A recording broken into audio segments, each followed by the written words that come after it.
ভারতের কোন শহরে বিশ্ববিখ্যাত রথযাত্রা উৎসব অনুষ্ঠিত হয়?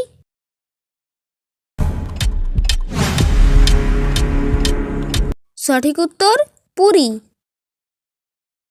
রথযাত্রায় মোট কয়টি রথ টানা হয়?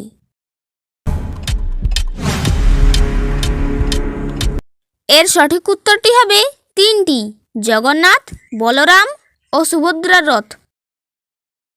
জগন্নাথ, বলরাম ও সুভদ্রা এই 3 জনের মূর্তি কোন কাঠ দিয়ে তৈরি করা হয়?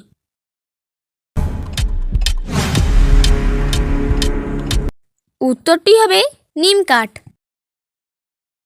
পুরীর রথযাত্রার জগন্নাথ দেবের রথটির নাম কি?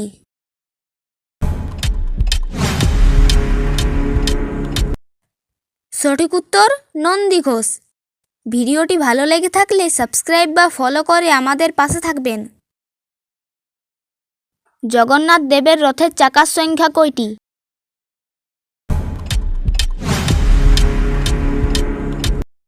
এর সঠিক উত্তরটি হবে 16টি চাকা।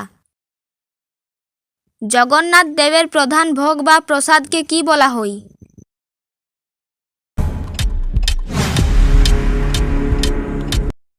উত্তরটি হবে মহাপ্রসাদ। রথযাত্রার কতদিন পর উল্টো রথযাত্রা হয়?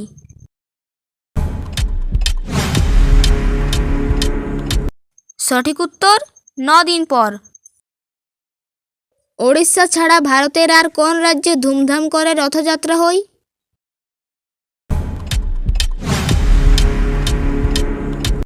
এর সঠিক উত্তরটি হবে পশ্চিমবঙ্গ রাজ্যে।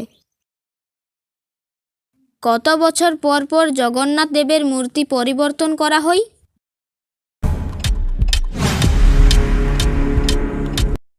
উত্তরটি হবে সাধারণত 8 বছর, 11 বছর বা 19 বছর পর পর, জোড়া আষাঢ় মাসে। জগন্নাথ মন্দিরের চূড়ায় থাকা পতাকাটি কোন দিকে ওড়ে?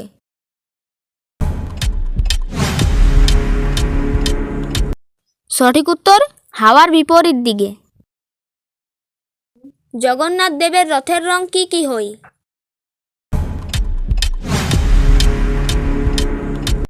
এর সঠিক উত্তরটি হবে লাল রং এবং হলুদ রং। জগন্নাথ দেব তার ভাই ও বোনকে নিয়ে রথযাত্রার সময় তার মাসির বাড়ি বা কোন মন্দিরে যান?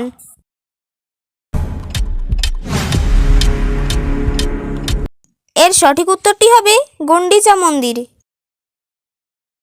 পুরীর জগন্নাথ মন্দিরের চূড়ায় থাকা বিখ্যাত চক্রটির নাম কি?